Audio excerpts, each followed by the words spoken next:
结果老钟就是带你返回过去，你回去以后看到美羊羊，叫他临上滑梯，他不摔下来就改变了受伤所发生的事情啊。I look in front of me and I see my cultural upbringing. Every day, the SpongeBob morning cartoons would be accompanying music to bowls upon bowls of frosted flakes.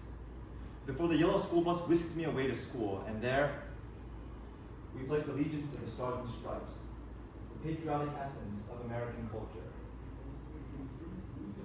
I look behind me and I see my cultural heritage. Xiangyang's adventures would take me back to the tranquil grass fields found in the Chinese countryside. 每个暑假，我都会回中国，和我的爷爷奶奶，在乡下美丽的草原里荡来荡去、兜来兜去、看来看去。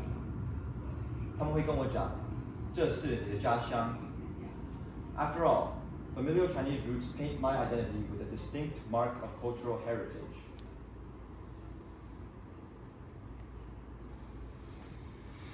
In the midst of these two identities, although sometimes I do get lost, my grandparents would tell me that China was my home, but in my mind that couldn't be true.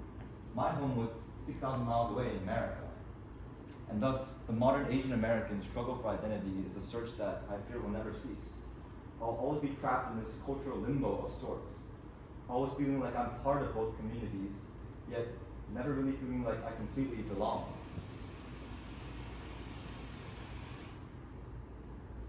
Some people call Asian Americans like me bananas. It's a bit of a funny term, but I personally think it's a quite cruel stereotype. You see, on the outside, our skin is yellow. After all, we're still blood and true Asians. But on the inside, we're plain old American white. In mind, in language, in ideology.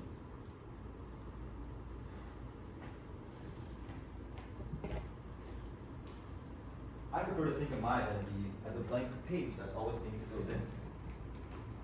It works like this. When you're born, you start with one, or maybe two, or maybe even more identities, moments. These moments define your childhood and define your upbringing. You begin to make connections between these moments, of course, small ones, and new ones then spring from the old ones. It's in this constant timeline of collecting memories, nurturing experiences, that an identity can be drawn out of the scripts and is thus to be born.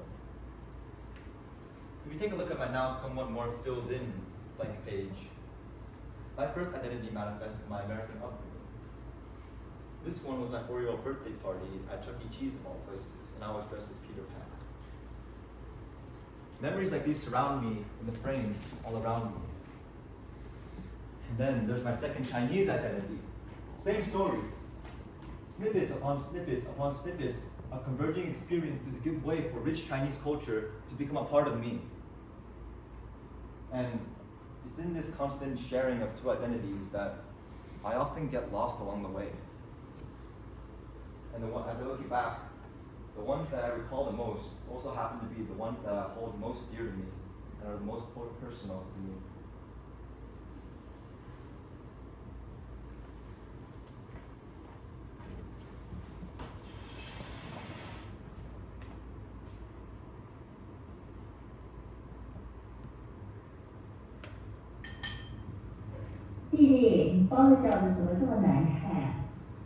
Mama, 你知道 I really suck at 包饺子。我一直跟你说，你练习的不够啊。太难了，妈妈。我们为什么每个星期六都需要包饺子？我们为什么不能出去玩？如果我们不包饺子，你就会忘了你是从哪里来的啊。包饺子是一个全家人可以一起互动的活动啊，而且包饺子可以象征着我们家庭和谐啊。好吧，妈妈。In America, every weekend my family would wrap dumplings. Mom said it symbolized harmony and togetherness. When I moved back to China, I began to understand what she was talking about. I felt proud to come from a culture so rich in customs and family traditions. But this pride sometimes didn't go both ways. In China, every time I spoke a word of English in public, every time I wore any sense of my American nationality in public, judgmental eyes would dart towards me. I was just another whiteboarder to everyone else. Ironically, my yellow banana peel skin was the only thing protecting me from being a foreigner to my own heritage.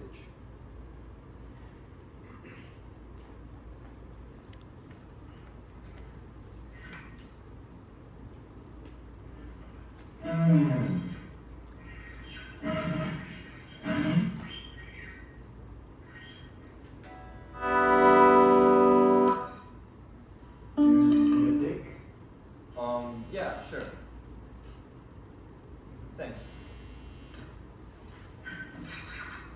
Alright, let's do this.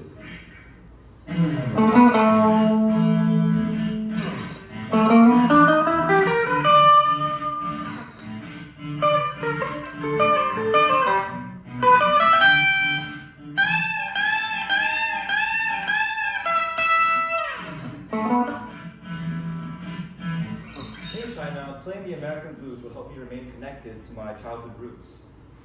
The remnants of my time in America manifested through the guitar as the blues transported me to a more familiar, more American culture. But it was yet another part of me that I felt connected me more to one culture and at the same time dragged me further apart from the other.